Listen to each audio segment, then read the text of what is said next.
Yeah, he's representing them, yeah.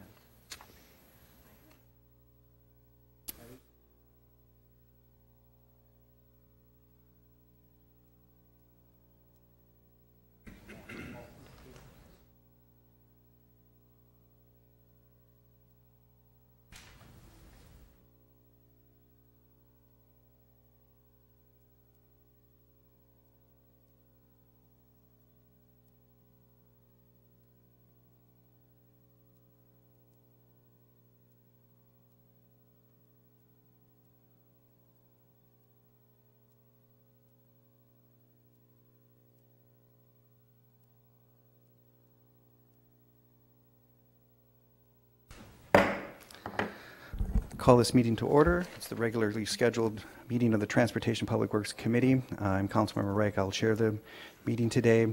I'm joined by Council Members Yang, Palmisano, Bender, and Gordon.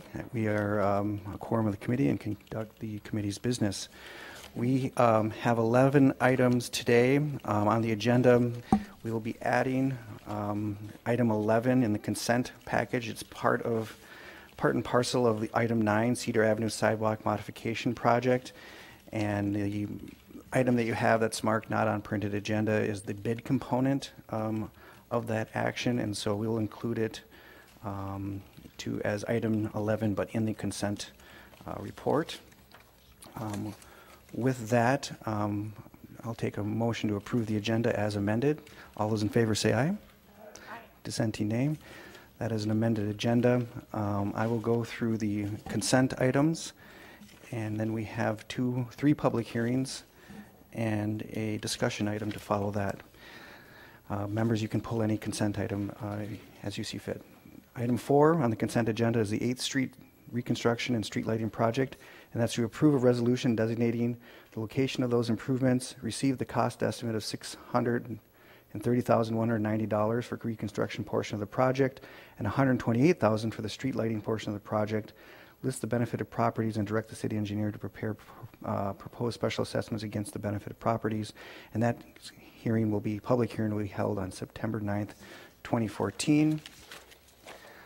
Item 5 is disposal and hauling excavation spoils. Authorize increase to the contract of Waste Management Minnesota Incorporated by $250,000 for a revised contract total of $735,000 for the hauling and disposal of additional excavation spoils from Linden Yards. No appropriation required, and that item will be referred to Ways and Means Committee. Item 6 is concrete repair work. Authorized change order to contract Municipal Builders Incorporated, increasing unit prices by $73.93 per square foot of concrete repair work, resulting in a revised contract total of $85,805.24 for actual work performed for the Fridley Filtering Plant split project. Item 7 is the special boulevard permit, South Hennepin Special Services District. Approved special boulevard permit application submitted by the South Hennepin Special Service District Advisory Board to pave selected boulevards within the South Hennepin District. Item 8 is a yard waste processing. Authorized negotiation execution of a contract with Specialized Environmental Technologies Incorporated for yard waste processing at the rate of 46 tons for a 3-year period for 100% of the city's yard waste volume, with the option of activating source separated organics processing at a rate of $60 a ton for 100% of the city's SSO volume. Item 9 is the Cedar Avenue Sidewalk Modification Project. Approve increased appropriation for the Cedar Avenue Sidewalk Modification Project by $400,000 from the Capital Improvements Fund due to increased total project costs resulting from bids received above original cost estimate. That will be referred to Ways and Means.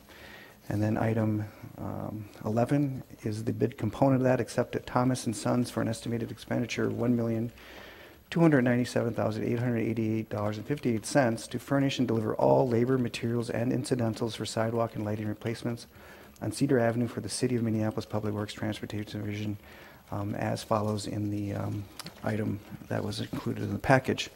Those are consent items. Does anyone wish to pull any items? I have Councilmember Palmisano, followed by Councilmember Yang. Thank you, Chair. I'd like to pull item number 8, yard waste processing, for a little bit of discussion. Okay, we will pull item 8. Councilmember Yang, same item. Okay, so I will move approval of all consent items minus item 8, which we will open for discussion. All in favor say aye. Aye. Dissenting nay. Item 8, and I'll yield the floor to Palmisano. Thank you, Chair Ike. I just wanted a little bit more information about this. This is something that has come up a lot over the last few weeks, especially, and I just wanted to hear perhaps from Mr. Herberholz about this RFP process and what decisions were made and how they were made and that sort of thing. Okay, very good. So, point of information, Director Herberholz. Thank you, Mr. Chair, Committee Member Palmisano. Dave Herberholz, Director of Solid Waste and Recycling. This process, the RFP process for yard waste collection was conducted. We received 4 proposals from 4 different vendors, and a committee comprised of 3 individuals from Public Works and also an individual from Traffic Maintenance and Repair that handles city leaves in the fall, made up that committee. We looked at all proposals, and we scored Specialized Environmental Technologies as the best option for the city. And primary reason for that is they were the only submittal that provided a established grinding and transfer site within the city that's necessary to operate this contract. And any additional questions? Okay. Let him go first. Councilmember Yang. Thank you, Mr. Chair. Mr. Herberholz, with regards to, the process, were they the lowest bid in this? They were the lowest bid. The only area that could be, and it's very difficult to come up with a price on a facility. One of the submitters, and that would be the Matawakan tribe, had some lower costing for the non-flight EAB period of time where they would charge less for that. But once again, when we discussed it in committee, there's no site here within the city, so we really didn't delve too much into that as far as the low cost, because what would have to happen is basically they did not have any type of lease agreement or anything on property, so it was basically something that was not viable to be looked at from our standpoint, whereas we already had an established relationship with Specialized Environmental Technologies. And from looking at it, the minimal difference in price that possibly could be construed in further analysis just didn't weigh out with the committee as being as taking that risk. Okay, and in terms of this site being located in Minneapolis, was that a criteria when we put out this process? Well, the criteria is it would have to be within the county for the EAB program there. All material has to be ground before it leaves Hennepin County. Okay, Councilmember Palmisano. Thank you, Chair Wright. Thank you, Mr. Herberholz. I appreciate that SET is the low-cost bidder here. Can you tell me a little bit about the RFP process? Because from my understanding, just a real high-level understanding, it seemed like there were many different ways that RFP could have been responded to, and some of the other applicants were willing to make modifications or buy other parcels of land and do other things that didn't necessarily fit the exact way that an RFP was going to be responded to. So do you, in your professional estimation, do you find that SET was the only feasible bidder for this project? Mr. Chair, Committee Member Palmisano, yes, I think myself and the other members of the committee did feel that they were the only viable option for the city in this process and at this certain period of time. Had it been in the future where some of the other vendors could have had established sites, it might have been a different situation. But for right now, that all we had to look at was one viable option. Thank you. Councilmember Gordon. Thank you. I appreciate having a little time to discuss this. We it's rather unusual. I think the council members get contacted as much as we did about this RFP, but obviously people are concerned about it. But I had a question more because the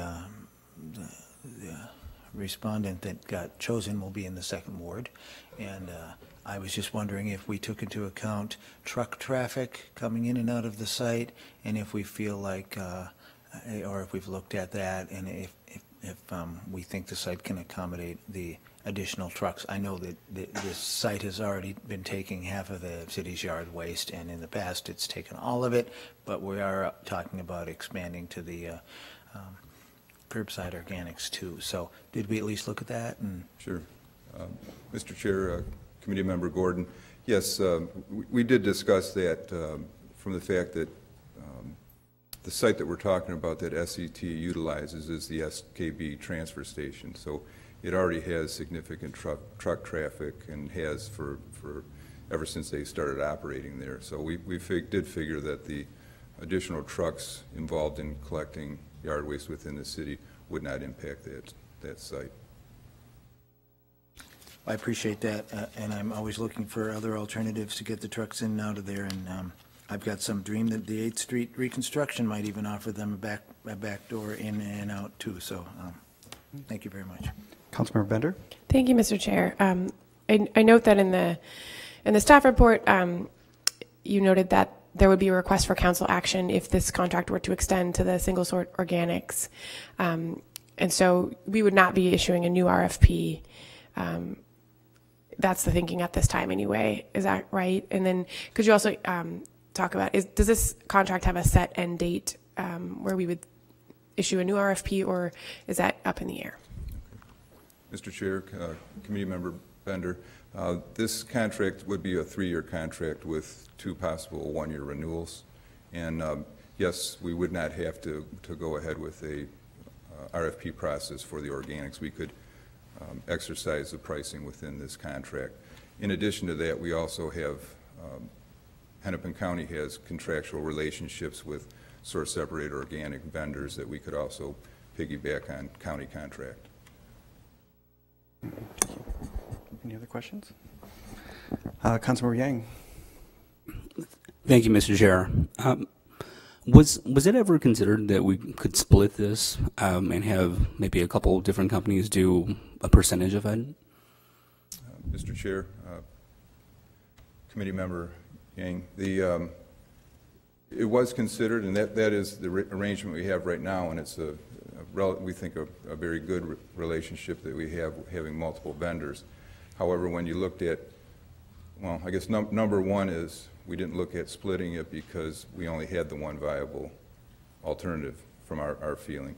And then the addition to that is when you split contracts, there's components in the submittals by the vendors that escalate prices based on them only receiving half of the material. So an example would be SET, which we've got a potential agreement for $46 a ton for 100% of the material. If we split and provided 50% to another contractor, that rate would go up to $50 a ton. So I guess the biggest thing is we wish we had more viable alternatives than just one, and then we didn't consider it for the fact of both the risk involved and the increased price. And you know, in 2003, we split that. What was the reason for that? Well, it wasn't 2003. It was in 2012. I'm sorry. 12. Yep. The reason we split it was because the current vendor, which was Organics Technology, was having some difficulties on that site with handling 100% of the volume. They had a partnership with RW Farms at the time, and it just, with all the difficulties that we were running into, it made sense to have another vendor. Any further questions, clarifications? Seeing none, I will move, and we can have further discussion. I move approval of the staff recommendation for item 8, yard waste processing. Is there any further discussion? Any further discussion? All in approval say aye. Aye. Dissenting nay. That moves forward to full council. Okay, so we now can move into the public hearing section of today's agenda, starting with the public hearing number 1, 45th Avenue North and Irving Avenue North Alley Construction Project. Morning, Mr. Chair. Mr. Kennedy will make the presentation. Good morning. Morning, Mr. Chair, members of the committee. Mike Kennedy, I'm the Director of Transportation Maintenance and Repair for Minneapolis Public Works. Several years ago, the council approved unpaved alley program to finally pave or at least consider the final 80 alleys of our 3,700 that have not been paved in the city. Part of that was to approve a uniform assessment rate, and since then there has been some further discussion on the history of alley paving and assessments and modifications made to the assessment rate. So we now have a 2014 assessment rate to apply to this. So this is the first one of the 80 that we're finally getting going with here. On June 27th, 2014, the City Council designated the alley location for the improvements to be made. Let me put an overhead up here. They can zoom, get that corrected. The location of the alley construction is the L-shaped alley between 45th Avenue North and Irving Avenue North. The project cost estimate for this work is about $52,000. The 2014 adopted uniform assessment rate is 26 cents per square foot of land area abutting the alley to be improved. The rate is the same for residential and non-residential use properties, and the total amount to be assessed is $9,193.08. The remaining costs not covered by assessments will be funded by net debt bonds. So today, our recommendation is passage of a resolution ordering the city engineer to do the work and adopting special assessments in the amount of $9,193.08 for this program. Passage of a resolution requesting the Board of Estimate Taxation to authorize the city issuance and sale of assessment bonds in the amount of $9,195, with the bonds to be paid for with special assessments. That's my presentation, and if there are any questions, I'd be happy to take them. Any questions per the presentation? See none, I will then open the public hearing. And we don't have anyone signed in. Does anyone wish to approach?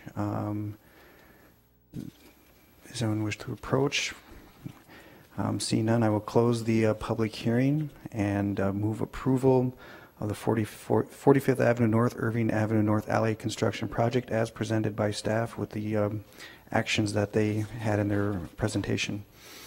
Any further discussion? Seeing none, all in approval say aye. Aye. Dissenting nay. That carries. We'll now move to the second public hearing, ordinance amendment, solid waste collection. Just so committee members know, we'll have some discussion and presentation, and there will be a request to continue this public hearing for reasons that'll be clear when staff explains where we're at. So I'll yield to Director Kaki. Good morning, Mr. Chair. David Herb-Holtz, our Solid Waste Director, will talk about the intent of this ordinance, and I can then speak to the issue of asking for continuance. Very good. We'll continue accordingly. Good morning, Mr. Chair, committee members. Dave Herberholz, the Director of Solid Waste and Recycling. We're here today to talk about the amendment of Title 11, Chapter 225 of the Minneapolis Code of Ordinances relating to health and sanitation, garbage and refuse. A little background information on this. This ordinance pertains to dirty collection points within the city. And a little background is Regulatory Services is the owner of this ordinance, but we have, from the solid waste area of Public Works, have been involved with Regulatory Services on keeping the city clean by dealing with dirty collection points within the city. Our authority right now, however, only extends to residential properties, ones that we actually are contracted to provide service for, and not non-residential properties. The idea of this amending of the ordinance would be to refine the language to amend to provide uniform standards where solid waste and recycling could work with Regulatory Services to provide collection at dirty collection points of non-residential stops in the same manner that we do residential. So it's more of a streamlining of our method of keeping the city clean. Yeah, very good, and of course, I very strongly approve this direction, but I do understand that we want to, well, if it's worth doing right, and I know there's some other things we want to get clarification on moving forward. Director Kaki? Thank you, Mr. Chair. Yeah, after some additional review and discussions both with regulatory services and city attorney's office and public works staff, we think that there's a way of accomplishing this outcome, but perhaps making some modifications to the language that we're proposing. The city attorney, Corey Conover, who was instrumental in writing this, is actually on vacation right now, and that's why I'm asking if we could continue the public hearing until the second 2 cycles until August to allow him to return, and we could make sure that we get his approval for these modifications that we're going to be making. So that's the request and the need for the request. Understood. Thank you. Any questions per the presentation? Seeing none, this is a notified public hearing. I will open it. Does anyone wish to speak today? Seeing none, I will then move to continue the public hearing 2 cycles on the date that was notified by staff. And with that, we take a vote on that action to continue, or we just continue it? I move to continue it. All those in favor say aye. Aye. Dissenting name. We will continue that public hearing as notified. We'll now move to the final public hearing today, which is a land conveyance. It's approved resolution authorizing the city to act as a pass-through agent working with MnDOT. Mr. Chair, Dennis Morris from our Transportation Planning and Engineering Group will make this presentation. Good morning. Mr. Chair, members of the committee, I'm Dennis Morris with the Public Works Transportation and Engineering section of the right-of-way section. What we have before you today for the public hearing is a transaction wherein an abutting property owner to some state highway land wish to purchase some of their land, and by policy, the State Transportation Department does not conduct direct sales to private property owners. Their preferred method is to transfer the ownership to the local municipality. The local municipality then conducts the transaction. And in this situation, our ordinances require a public hearing and a sale by the city to the property owner. That's why we're here today, and it's a simple transaction from the state to the city to the abutting property owner. And I'm here to answer any questions if you have them. Yeah, I know it's very consistent with how we've done this in the past. It's not a buildable lot, and oftentimes this is a better way for maintenance of that property. With that observation, are there any questions? Seeing none, I will move the staff recommendation of item 3 as described. Mr. All Chair? those in favor? Oh, yes. You should open the public hearing. Oh, it's a public hearing, sorry. I will open the public hearing before we take action. Anyone wish to speak to this matter? Anyone wish to speak? No one signed in. I will close the public hearing and move approval of item 3 of the land conveyance as described by staff. Any further discussion? Seeing none, all in approval say aye. Aye. Dissenting name. The land has been conveyed. We will move to the final item, which is a discussion item, item 10 on our agenda, on-street bicycle corral program. Thank you, Mr. Chair. This is a receive and file, and we have Paul Kao who will make the presentation.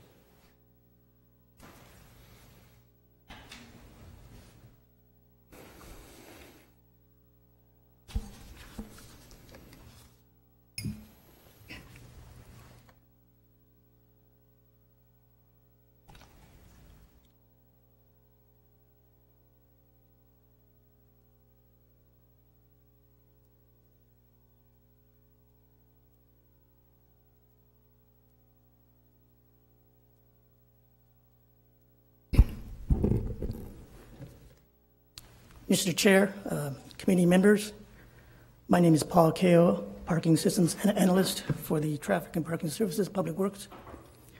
I'm here today to present the on-street bicycle corral program.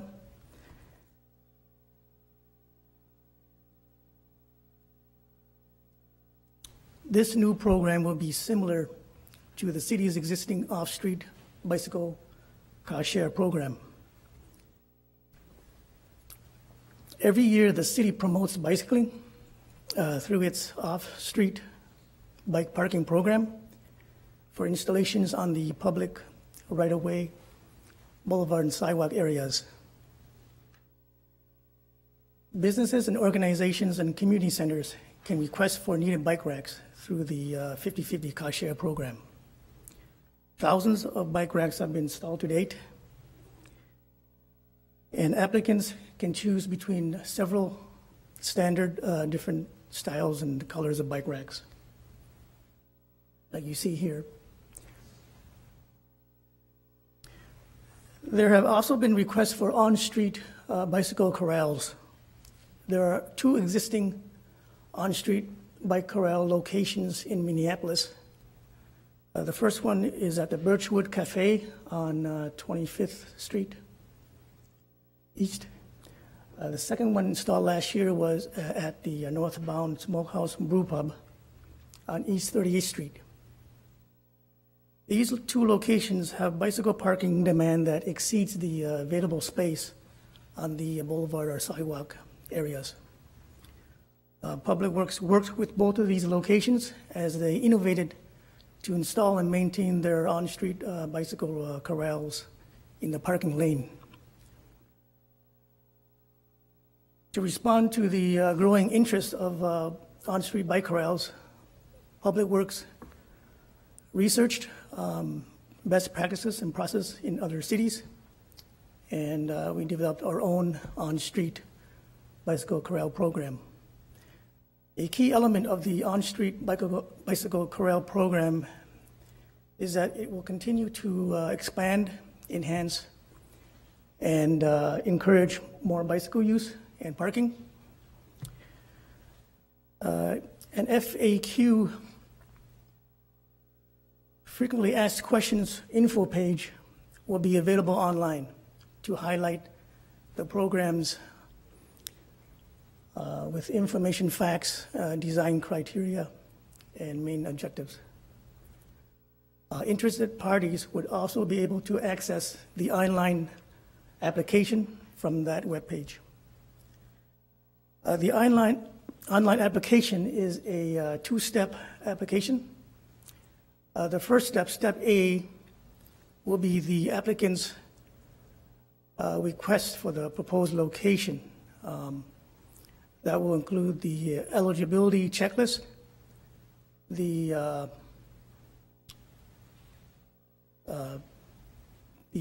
applicant's site information page, and the installation, removal, and maintenance agreement.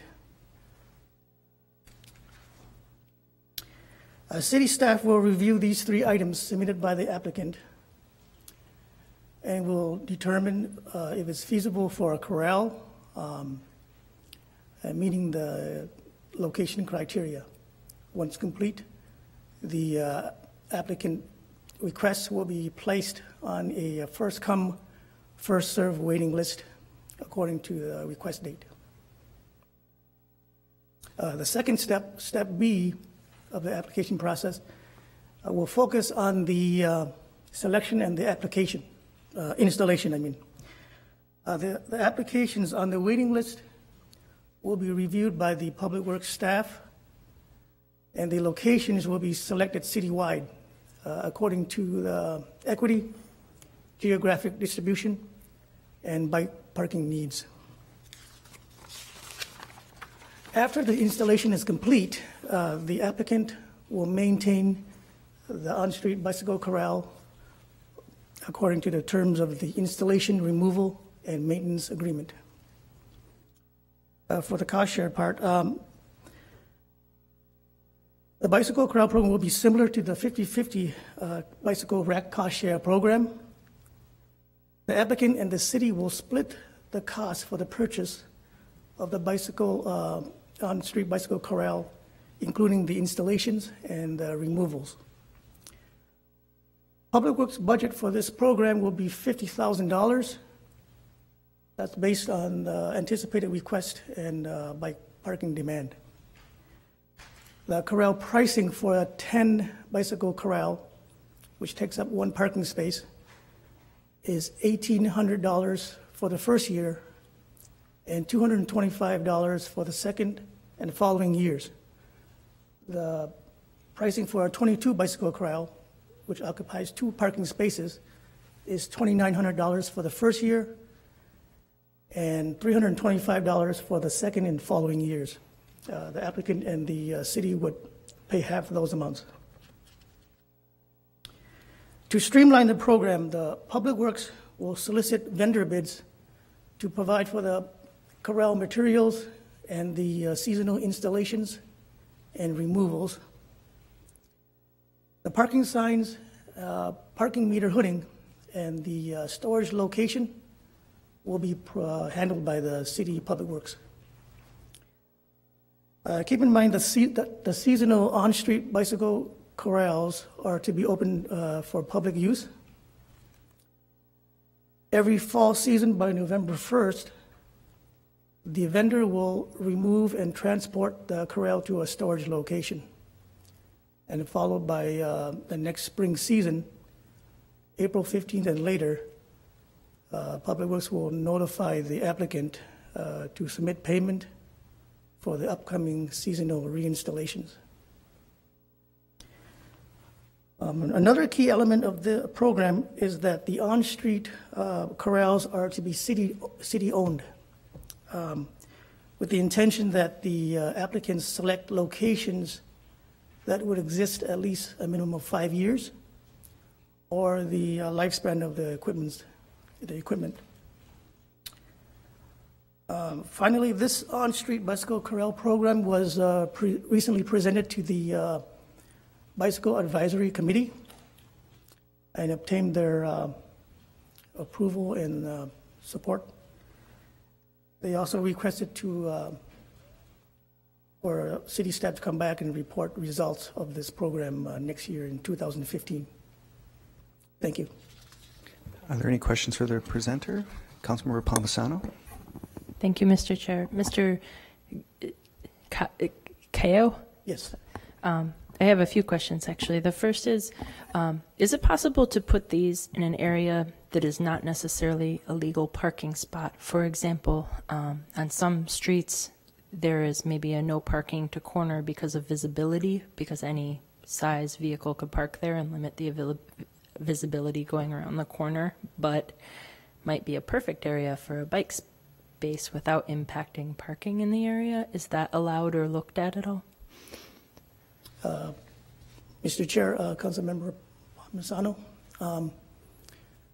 it is a benefit for bike corrals to be on a corner location because it provides a kind of a de facto curb extension. It's part of the initial eligibility checklist where the applicant would have to indicate if it's possible or meets location criteria. If it's in a loading zone or a illegal no parking zone, it wouldn't be possible. Thank you. My second question is, I understand, and I could be wrong, but as of last year, I think there was a long waiting list for the city cost-shared regular stands.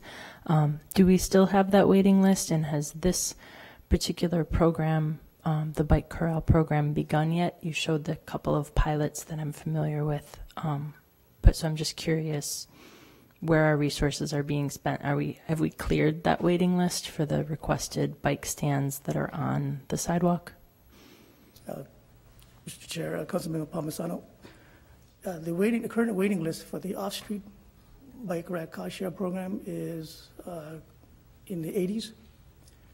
We also have a contract with a private bike rack vendor who does the site visits, and they do the site contacts, and I follow up with them on a weekly basis to see where they're at, and it's usually gets through the season by October or November.